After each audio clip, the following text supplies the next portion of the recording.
नमस्कार। मेरा नाम आत्रेय थपलियाल है और आत्रेय थपलियाल टॉक्स में आपका स्वागत है। आज हम बात करने वाले हैं अग्निपथ स्कीम की। आपने इसमें बहुत बहस सुनी होगी और आप लगभग काफी कुछ जानते भी होंगे।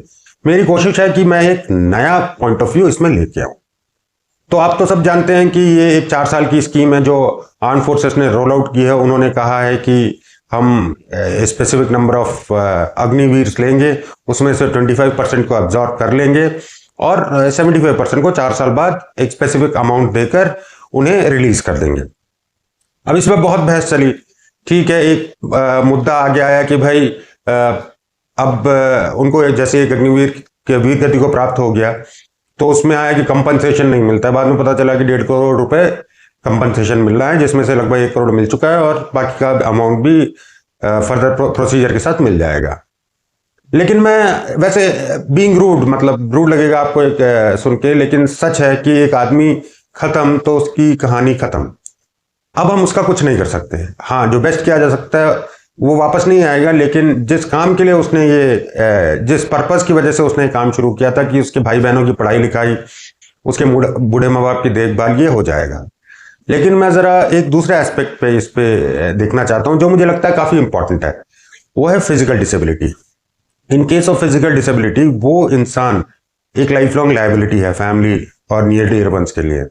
अब नियर कंपनसेशन उसमें काम नहीं करेगा और हमें ऐसा ख्याल रखना होगा कि वो मेंटली इस चैलेंज को फेस कर पाए।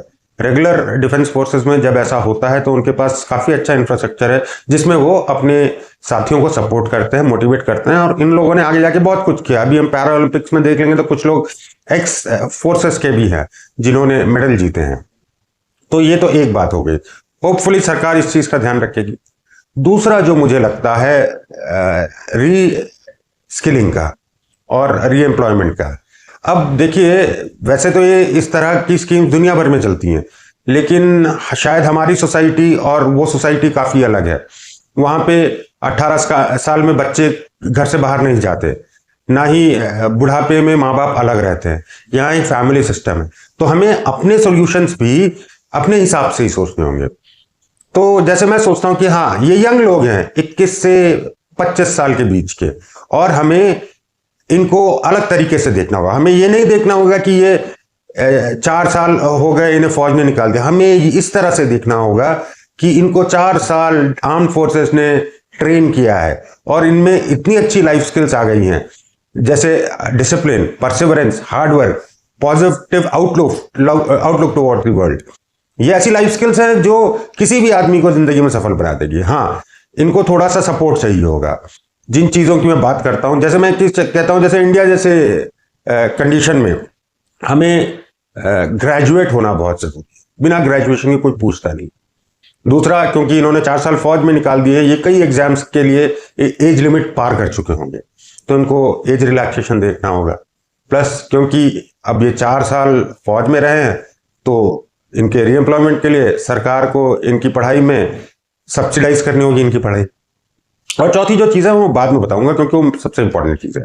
तो अब मैंने जैसे सोचा, जैसे अब कई लोग होंगे इनमें, कई जगह तो साइंस बैकग्राउंड होना विद मैथमेटिक्स मैंडेटरी है, नेवी में, एयरफोर्स में।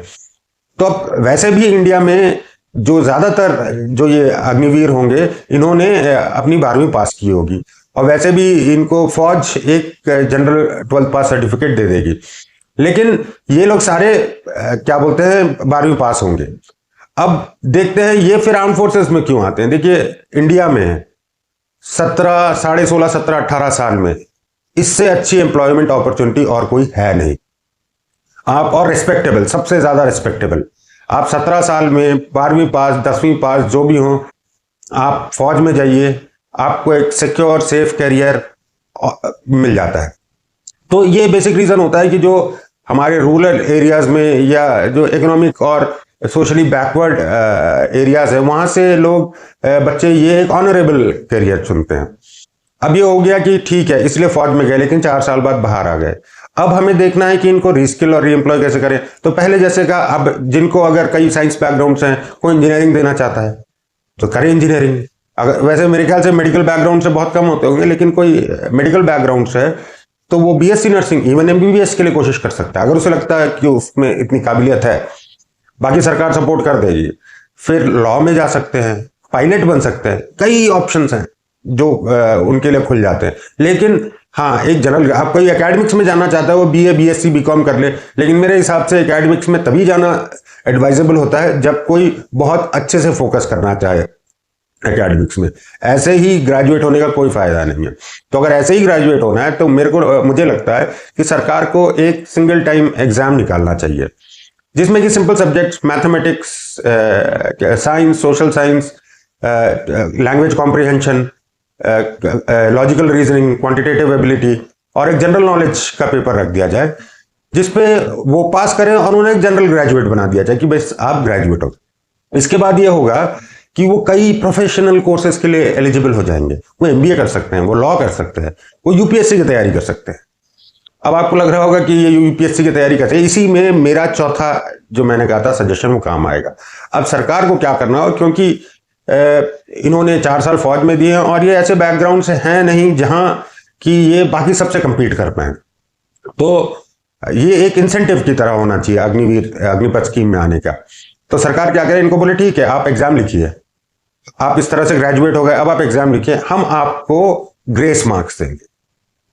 अब मान लीजिए कोई 12वीं साइंस से कर चुका है, वो 21-22 साल का, वो कहते हैं इंजीनियरिंग कर लेता हूं मैं, तो अगर 300 में से 100 नंबर कट ऑफ जाता है तो इसको 30 या 40 नंबर जो कि सरकार और स्पेशलिस्ट डिसाइड कर सकते हैं कि कितना दिया जाए, उसको दे दिया जाए और वो उस कट ऑफ से पार हो जाएगा। हो सकता है उसे गवर्नमेंट कॉलेज मिल जाए।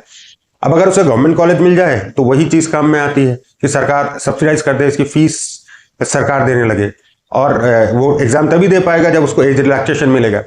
इसी तरह लॉ में अगर कोई लॉ करना चाहता है तो वो लॉ का एग्जाम दे, गवर्नमेंट यूनिवर्सिटीज में उसको ग्रेस मार्क्स मिले, वो लॉ कर ले। हाँ, इसके बाद सबसे बड़ी बात ये होती है कि जब वो अग्निपथ स्कीम से बाहर आता है उसके पास 15 से 20 लाख रुपए होते हैं और ये एक उस बैकग्राउंड के बच्चे के लिए बहुत सब्सटैंशियल अमाउंट है। जो गांव में रहा है वो अब आगे की तैयारी कर सकता है। इसीलिए मैं कह रहा हूं कि वो हर तरह की तैयारी कर सकता है, लेकिन गवर्नमेंट को इसको इंसेंटिवाइज करना होगा।